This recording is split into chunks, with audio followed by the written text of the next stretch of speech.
భయభక్తులు నేర్పాలి. నువ్వే చెడు మాటలు మాట్లాడుతూ దేవుని యందు భయము లేకుండా ఉండకూడదు.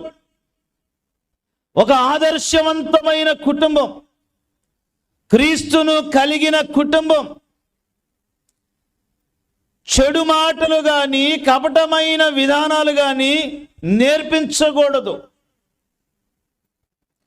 చెడును నేర్పిస్తే చెడునే పలుకుతారు.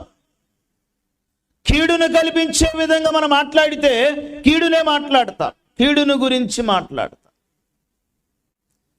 నీ ఆలోచన స్వభావము నువ్వు కీడును గురించి మాట్లాడితే అంటే దేవుని యందు భయం నీకు లేదు అని అర్థం.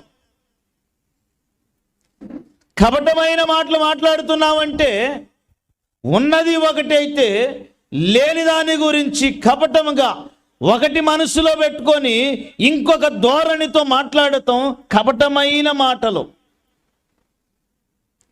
ఇవి దేవుని యందు భయభక్తులు కలిగిన వారి లక్షణాలు కాదు.